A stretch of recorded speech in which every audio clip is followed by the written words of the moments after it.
వారు మరణించడం జూబ్లీహిల్స్ నియోజకవర్గ ప్రజలకు తీరని లోటు.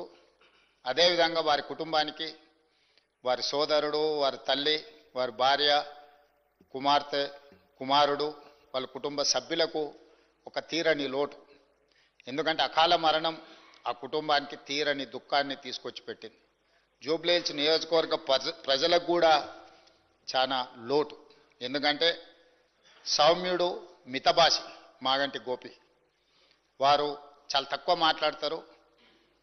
చూడడానికి క్లాస్ లీడర్గా కనిపించిన మాగంటి గోపీనాథ్ ఒక మాస్ లీడర్. జూబ్లీహిల్స్ ప్రాంతంలో ఉండే, ఆ నియోజకవర్గంలో ఉండే బస్తీలలో పేదలతో వారికి ఉన్న సన్నిహిత సంబంధాలే, రాజకీయాల పరిస్థితులు ఆటుపోట్లు ఉన్నా 3 సార్లు శాసనసభ్యుడిగా ఎన్నికై ఆ ప్రాంత ప్రజలకు వారు సేవలు అందించడం జరిగింది. ఈరోజు ఈ సభ వారి కుటుంబానికి మనందరం అండగా నిలబడాలి. అదేవిధంగా వారి ఆత్మకు శాంతి చేకూరాలి. అలాంటి అరుదైన ప్రజాసేవలో ఉన్న ప్రజాప్రతినిధులు కోల్పోవడము మనందరికీ తీరని లోటు.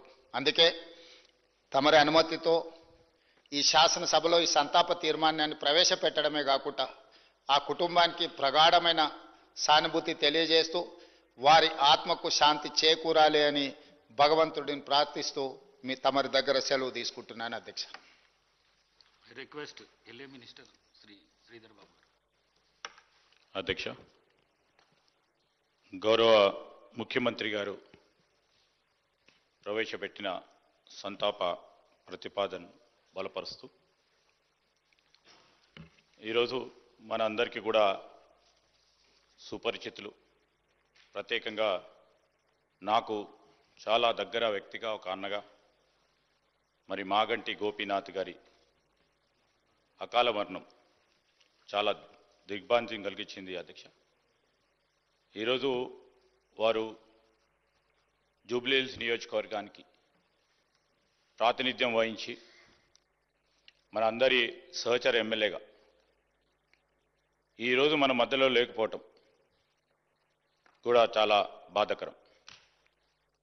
మన అందరి హృదయాలను కూడా ఈ సందర్భం ద్రవింపజేస్తూ ఉంది అధ్యక్ష. గోపీనాథ్ గారు నేను చాలా దగ్గరగా వ్యక్తిగతంగా చూసిన వ్యక్తిని. వారికి ఆ రోజు తెలుగు యువత అధ్యక్షుడిగా ఉన్న సందర్భంలో వారి చిన్న తమ్ముడు మాగంటి రాజ్ కుమార్ అని నాకు చాలా దగ్గర మిత్రుడిగా, ఒక అన్నగా ఎల్లప్పుడూ కలిసి ఉండేవారం అధ్యక్ష. ఆనాడు వారి కుటుంబం అనుకోని పరిస్థితిలో మరి వారి తమ్ముడిని, గోపీనాథ్ గారి తమ్ముడిని కోల్పోవటం, ఆనాడు వారి కుటుంబం కోల్పోయిన నేపథ్యంలో చాలా సంవత్సరాలు కూడా వారు ఆ కుటుంబం కోలుకోలేకపోయింది అధ్యక్ష. మరి అమ్మగారు, మరి 2 అన్నలు, ఆ కుటుంబం అంతా కూడా చాలా బాధతో, హృదయంతో అనేక సంవత్సరాలు కూడా గడిచిపోయిన తర్వాత చాలా సంవత్సరాలు రాజకీయంలో ఉండి తెలుగు యువత అధ్యక్షుడిగా అనేక సంవత్సరాలు పనిచేస్తూ అనేక సందర్భాల్లో, ఇప్పుడు పెద్దలందరూ ఉన్నారు ఇక్కడ, శ్రీనివాస్ యాదవ్ గారు కానీ, వారి సహచరుడుగా అనేక సంవత్సరాలుగా ప్రతి సందర్భంలో కూడా టికెట్ గురించి ప్రయత్నం చేసేవారు. కానీ రాజకీయం అంటే అందరికీ తెలుసు అధ్యక్ష, ఎప్పుడు ఎవరికి ఏ విధంగా అవకాశం వస్తుందో మన చేతిలో లేదు. చాలా సంవత్సరాల తర్వాత వారికి అవకాశం వచ్చినప్పుడు జూబ్లీహిల్స్ సంబంధించి శాసనసభ్యుడిగా నిలబడటానికి అవకాశం వచ్చినప్పుడు వారు మాతో సంప్రదించినప్పుడు మేము ఒకటే చెప్పాం, కష్టంగా ఉన్న, ఇష్టంగా ఉన్న అవకాశం వచ్చినప్పుడు తప్పకుండా మీరు నిలబడి ముందుకు నడవాలంటే ఆ సందర్భాన్ని పురస్కరించుకొని వారు ప్రజాప్రతినిధిగా వారి రాజకీయ జీవితాన్ని ఆరంగేట్రం చేయటం జరిగింది అధ్యక్ష.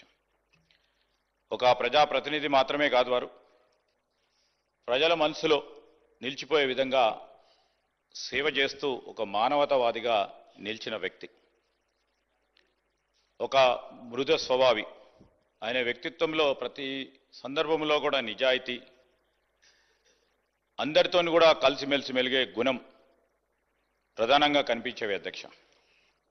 జూబ్లీహిల్స్ అంటే మొత్తం రాష్ట్రంలోనే ఒక చాలా ఇంపార్టెంట్ నియోజకవర్గం. ఆ ప్రాంతంలో సేవలు చేస్తూ ఇంకా ఏదో చేయాలనే ఒక తలంపుతో ముందుకు నడిచిన వ్యక్తి. అభివృద్ధి పనులు కానీ పేద ప్రజలకు సంబంధించి వారి అండగా నిలబడటానికి అనునిత్యం వారి సమస్యలను పరిష్కారం చేయడానికి మరి స్వర్గీయులైన గోపీనాథ్ గారు కృషి చేయటం జరిగింది. సభలో వారి లేని లోటును స్పష్టంగా మనం చూస్తూ ఉన్నాం.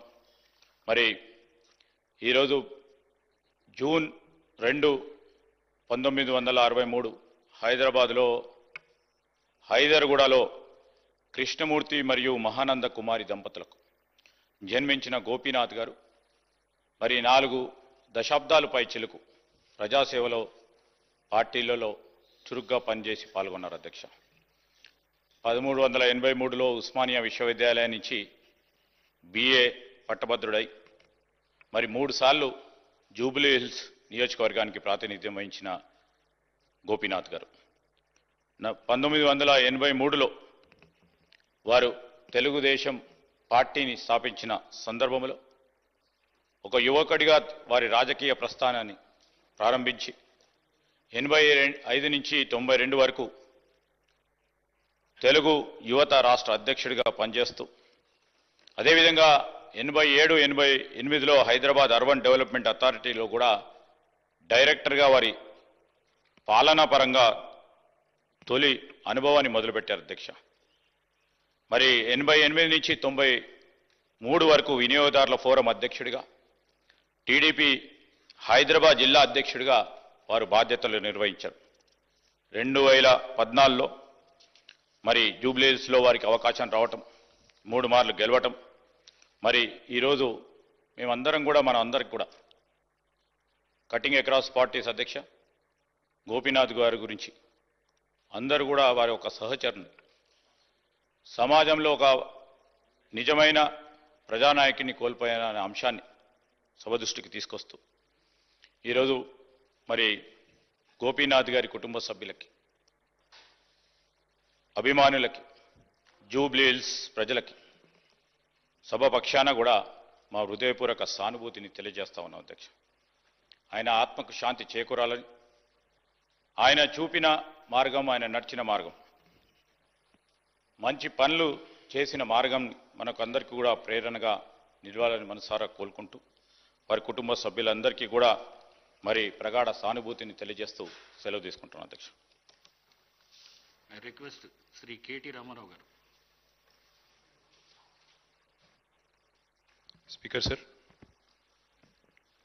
ఈ సభలో సోదరుడు మా సహచరుడు మా హైదరాబాద్ నగర పార్టీ అధ్యక్షులు గోపీనాథ్ గారికి సంతాప తీర్మానం ప్రవేశపెట్టాల్సి వస్తుందని చెప్పి మేము కలలో కూడా అనుకోలేదు. ఎందుకంటే వారు జీవించున్నంత కాలం కూడా ఎన్నడూ తనకు అనారోగ్యం వచ్చిందని కానీ అది కూడా ఇంత తీవ్రంగా ఉందని కానీ ఎన్నడూ ఎక్కడ కూడా చెప్పుకోలేదు, ఎవరికి కూడా పంచుకోలేదు అధ్యక్ష. వారు ఆ రకంగా చాలా గుంభనంగా తన వ్యక్తిగతమైన సమస్యలు కానీ వ్యక్తిగతమైన ఆరోగ్యపరమైన విషయాలు కానీ చాలా రహస్యంగా, ఒక రకంగా చెప్పాలంటే చాలా ప్రైవేట్గా వారు మెయింటైన్ చేసినారు అధ్యక్ష. కానీ పబ్లిక్ పరంగా మాత్రం, అంటే ఇందాక ముఖ్యమంత్రి గారు అదేవిధంగా శాసనసభ వ్యవహారాల మంత్రి గారు చెప్పినట్టు హైదరాబాద్ మహానగరంలో జూబ్లీహిల్స్ అంటేనే ఒక సంపన్నులు నివసించే ప్రాంతంగా పేరుంది అధ్యక్ష. కానీ జూబ్లీహిల్స్ నియోజకవర్గం పరిస్థితి చూస్తే దానికి పూర్తి భిన్నం అధ్యక్ష. పేరుకి జూబ్లీహిల్స్ నియోజకవర్గం, కానీ అక్కడ ఉండేది మొత్తం కూడా పేద ప్రజలు. ఎందుకంటే పేరుకి జూబ్లీహిల్స్ నియోజకవర్గం అయినప్పటికీ అక్కడ ఉండేది బోరబండ, రేమత్ నగరు, షేక్పేట, ఎర్రగడ్డ, వెంగళరావు నగరు, ఈ రకంగా మొత్తంగా ఒక బస్తీలు, స్లమ్స్తో కూడిన ఏరియా అధ్యక్ష. హైదరాబాద్లోని హైదర్గూడలో 1963లో ఇక్కడే హైదరాబాద్ మహానగరంలోనే గోపీనాథ్ గారు జన్మించినారు అధ్యక్ష. తర్వాత వారు ఇక్కడే చదువుకుని ఇక్కడే మరి ఉస్మానియాలో డిగ్రీ కూడా చేసి తర్వాత ఎన్టీ రామారావు గారికి అభిమానిగా తెలుగుదేశం పార్టీ స్థాపించిన తర్వాత వారు రాజకీయాల్లో అడుగుపెట్టినారు. నాకు బాగా గుర్తుంది అధ్యక్ష, మేము చిన్నప్పుడు మన ఎమ్మెల్యేలకు ఇచ్చిన క్వార్టర్స్ ఏవైతే ఉన్నాయో బషీర్బాగ్లో, అక్కడ మా కుటుంబం అంతా ఉండేది. పెద్దలు కేసీఆర్ గారు ఆనాడు శాసనసభ్యుడిగా ఉన్నప్పుడు మొట్టమొదటిసారి 85లో న్యూ ఎమ్మెల్యే క్వార్టర్స్లో నివాసం ఉండేది అధ్యక్ష. మేము కూడా అక్కడే ఉండేది. అక్కడ నుంచి బయటకు వచ్చి ప్రస్తుతం ఉన్న సెక్రటేరియట్ ముందుగా ఇప్పుడు ఎక్కడైతే అమరజ్యోతి ఉన్నదో అక్కడ మాకు ఎప్పుడో కటౌట్ కనబడేది అధ్యక్ష. మొట్టమొదటి కటౌట్ బహుశా చాలా మంది హైదరాబాద్లో చూసింది అదే అయి ఉంటుంది. ఎన్టీ రామారావు గారి నిలువెత్తు కటౌట్ పెట్టి కృష్ణుడి రూపంలో రాముడి రూపంలో పెట్టి కింద రాసి ఉండేది అధ్యక్ష, మాగంటి గోపీనాథ్ అని చెప్పి రాసి ఉండేది. ఒక రకంగా చెప్పాలంటే హైదరాబాద్లో ఈ కటౌట్స్ కల్చర్ కానీ, రకంగా చెప్పాలంటే ఆనాడు తెలుగుదేశం పార్టీ అధికారంలో ఉన్నప్పుడు ఈ రకంగా మరి ఒక పర్మనెంట్గా ఒక కటౌట్ తనకంటూ ఏర్పాటు చేసుకున్న నాయకుడు మాగంటి గోపీనాథ్ గారు. వారు చాలా క్రియాశీలంగా ఉండేది అధ్యక్ష రాజకీయాల్లో. చిన్న స్థాయి నుంచి కూడా మరి మొదటి నుంచి కూడా చాలా క్రియాశీలంగా విద్యార్థి దశ నుంచి కూడా రాజకీయాల్లో ఉన్నారు. తెలుగు యువతలో పనిచేశారు. ఒక పార్టీ ఒక నాయకుడిని నమ్ముకుంటే చివరిదాకా వారు ఒకసారి ఎన్టీ రామారావు గారి నాయకత్వంలో నడిచారు. తర్వాత తెలుగుదేశం పార్టీ ఇక్కడ నుంచి మాయమైన తర్వాత వారు కేసీఆర్ గారితో కలిసి మరి కష్టం వచ్చినా నష్టం వచ్చినా మరి 2 సార్లు కేసీఆర్ గారి నాయకత్వంలో ఎమ్మెల్యేగా గెలిచి మొదటిసారి ఎన్టీ రామారావు గారి పార్టీ తెలుగుదేశం పార్టీలో 14లో ఆనాడు మరి గెలిచి తర్వాత మరి టీఆర్ఎస్ నుండి కూడా 2 సార్లు ఎమ్మెల్యే అయినారు అధ్యక్ష. ముఖ్యమంత్రి గారు చెప్పినట్టు హ్యాట్రిక్ కొట్టడం ఎమ్మెల్యేలకు అంత సులువు కాదు అధ్యక్ష. గోపీనాథ్ గారి గురించి ఒక మాట చెప్పాలంటే అధ్యక్ష, వారు చనిపోయిన రోజు నేను హరీష్ రావు గారు ఇద్దరం ఏఐజీ హాస్పిటల్ నుండి బయలుదేరి వాళ్ళ ఇంటి దగ్గరికి వెళ్ళి కొన్ని ఏర్పాట్లు చేద్దామని ముందు పోయినాం అధ్యక్ష. ఆ రోజు నిజంగా ఆశ్చర్యం అనిపించింది మాకు. చెప్తారు అధ్యక్ష, మన హైదరాబాద్లో సామెత చెప్తారు, ఊపర్ షేర్వాణి అందరు పరేషాని అని. అక్కడ పోయిన తర్వాత నేను హరీష్ రావు గారు నిజంగా ఆశ్చర్యానికి లోనేను. గోపీనాథ్ గారు ఉండే ఇల్లు ఒక మాదాపూర్ ఆ ప్రాంతంలో చాలా చిన్న ఇల్లు అధ్యక్ష. నాకు తెలిసి 250-300 గజాలు కూడా ఉంటుందో ఉండదో, చాలా చిన్న ఇల్లు. ఎన్నడూ కూడా గోపీనాథ్ గారు మాకు తను ఎప్పుడు కనబడ్డా ఇందాక మరి ప్రభుత్వం నుంచి చెప్పినట్టు ఎప్పుడు కూడా చాలా గుంభనంగా చాలా ఎప్పుడు కూడా ఎక్కడ కూడా తనకేమైనా ఇబ్బంది ఉన్నా చెప్పేవాడు కాదు అధ్యక్ష. అక్కడ పోయిన చూసిన తర్వాత వాళ్ళ 3 పిల్లలు అక్షర, దిశిర, వాత్సల్య 3 పిల్లలు అధ్యక్ష. ఇంకా చిన్న పిల్లలు 20, 21, 22 ఏళ్ళు ఉంటాయి. ఎవరు కూడా ఇంకా పెళ్ళి అవ్వలేదు, సెటిల్ అవ్వలేదు. వాళ్ళని చూసి బాధపడ్డాం. తర్వాత ఆ ఇల్లు చూసి కూడా బాధపడ్డాం, ఇట్లా ఉన్నారా ఈయన ఇన్ని రోజుల్లో. ఎందుకంటే ఎప్పుడు ఏ ఫంక్షన్ వచ్చినా బాగా లావిష్గా ఖర్చు పెట్టేటోడు అధ్యక్ష. ఊపర్ షేర్వాణి అందరు పరేషాన్ ఎందుకన్నా అంటే ఎక్కడ కూడా ఎందుకంటే తెలియనియలే మాకు ఈ కష్టం ఉందని కానీ ఇంకోటని కానీ. తెలంగాణ ప్రభుత్వం ఆనాడు బతుకమ్మ చీరలు అనే కార్యక్రమం మనం 2016-17లో ప్రారంభించినాం అధ్యక్ష. కానీ అంతకంటే ముందే గోపీనాథ్ గారు తన కాన్స్టిట్యున్సీలో బతుకమ్మకి చీర పెట్టే ఒక సంస్కృతిని కూడా తీసుకొచ్చింది గోపీనాథ్ గారు అధ్యక్ష. మనందరం గోపీనాథ్ అని ఇక్కడ పిలుస్తాం కానీ ఆయన మొత్తం కాన్స్టిట్యున్సీలో మాత్రం గోపన్నగానే పిలుచుకుంటారు. ఎక్కడ పోయినా ఏ డివిజన్ పోయినా గోపన్న అని మాట్లాడతారు. ప్రజల్లో నిత్యం మమైకమయ్యే వ్యక్తి అధ్యక్ష. ఒక చిన్న ఎగ్జాంపుల్ నేను మీకు చెప్తాను. రేమత్ నగర్ డివిజన్లో ఎస్పీఆర్ కాలనీ అనుకుంటా, ఎస్పీఆర్ హిల్స్ ఏదో ఉంటుంది అధ్యక్ష అక్కడ పేరు. అక్కడ ఒక 5 ఎకరాల స్థలం ఉండేది అధ్యక్ష. ఒక క్వారీ ఉండేది. ఆ క్వారీ మొత్తం అయిపోయింది, దాని క్వారీ అంతా కూడా ఎక్స్కవేషన్ అయిపోయింది. అక్కడ కబ్జా పెట్టడానికి చుట్టూ బస్తీలు అవి ఉన్నాయి. అక్కడ కొంతమంది కబ్జా పెట్టడానికి ప్రయత్నం చేస్తూ ఉన్నారు లోకల్ వాళ్ళు కొంతమంది ఎవరు. గోపీనాథ్ గారు పట్టుబట్టి ఆనాడు ప్రభుత్వంలో ఉన్న మా అందరినీ కూడా తీసుకెళ్లి ఆ ప్లేస్ చూపెట్టి అక్కడ ఒక మంచి పిల్లలు ఆడుకునే ఒక గ్రౌండ్, అదేవిధంగా అక్కడ కమ్యూనిటీ అంతా గ్యాదర్ అయ్యి చేసుకునే కార్యక్రమాలు చేయాలని చెప్పి పట్టుబట్టి దాన్ని ఒక గ్రౌండ్గా తీర్చిదిద్ది అక్కడ బతుకమ్మ వేడుకలు కానీ, అట్లాగే రంజాన్ అప్పుడు అక్కడ కార్యక్రమాలు చేయడమే కానీ, క్రిస్మస్ వేడుకలు చేయడం కానీ ఇవన్నీ కూడా చాలా జాగ్రత్తగా చేసేటాడు అధ్యక్ష.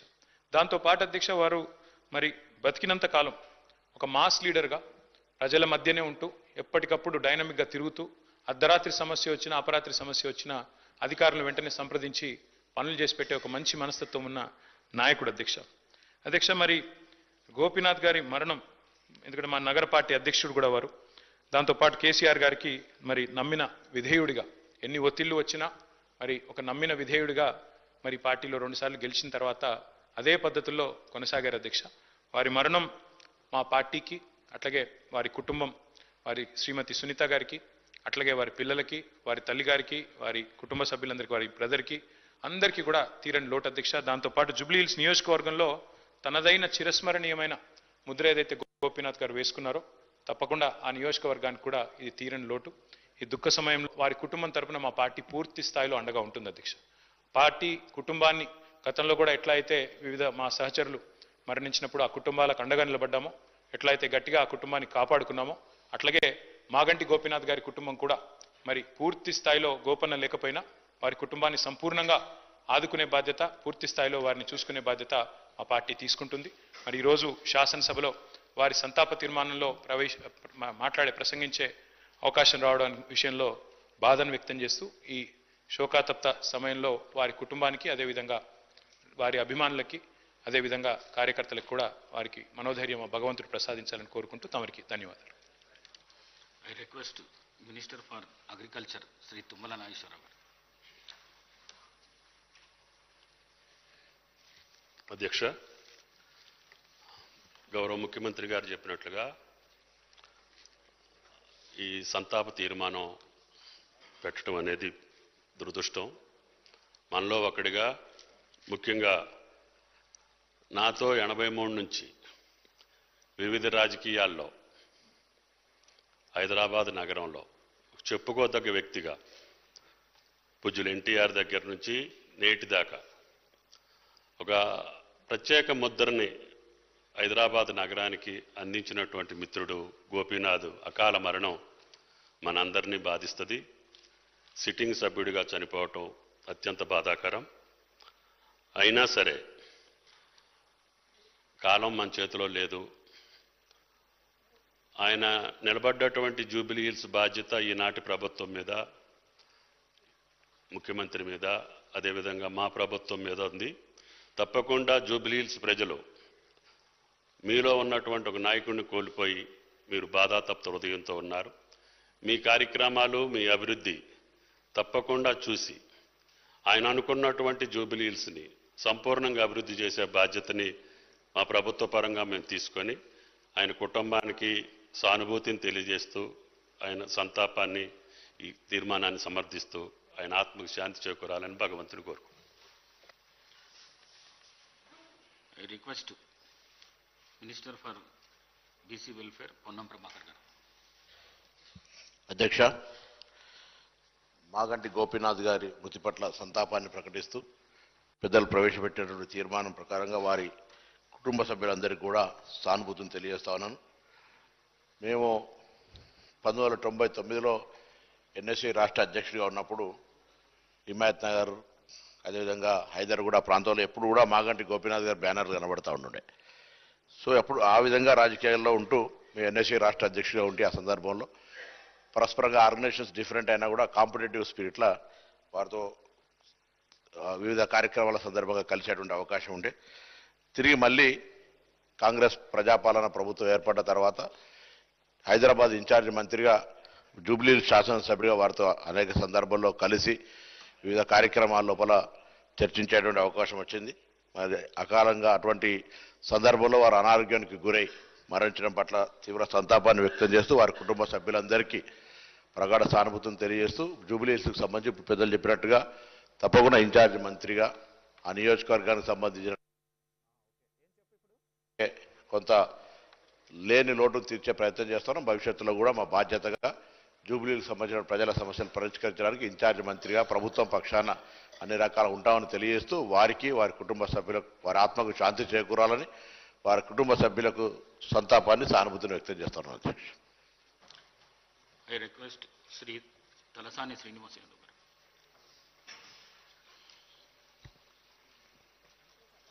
అధ్యక్ష, గౌరవ ముఖ్యమంత్రి గారు సంతాప తీర్మానాన్ని ప్రవేశపెట్టినటువంటి సందర్భాన్ని పురస్కరించుకొని బలపరుస్తూ, అధ్యక్ష, గోపీనాథ్ గారికి ఇక్కడ మాట్లాడిన గౌరవ ముఖ్యమంత్రి గారు, మంత్రులు, మా నాయకుడు కేటీఆర్ గారు, బట్ నాకున్నటువంటి అనుబంధం వేరే. అధ్యక్ష, మేము అప్పుడు యంగ్స్టర్గా, యువకులుగా ఎన్టీ రామారావు గారు మరి పార్టీ ఆవిర్భావం, వారు ఎన్టీ రామారావు గారు హ్యాబిట్స్లో ఉంటుండే. అధ్యక్ష, పార్టీ కార్యాలయం హిమాయత్ నగర్లో, గోపీనాథ్ గారి ఇల్లు ఆ ఎదురుగా హైదర్ నగర్. అయితే తెలుగు యువతలో నేను, గోపీనాథ్ గారు అనేకమైనటువంటి కార్యక్రమాలు హైదరాబాదే కాదు అధ్యక్ష, ఢిల్లీ కానివ్వండి, ఆంధ్రప్రదేశ్ కానివ్వండి, తమిళనాడు కానివ్వండి, ఎక్కడికి పోయినా ఇద్దరం కలిసి ఎన్టీ రామారావు గారితో పాటు. అంటే ఎన్టీ రామారావు గారు అంటే మాకు బాగా అభిమానంగా మేము చిన్నప్పటి నుంచే మరి కలిసి పనిచేయడం జరిగింది అధ్యక్ష.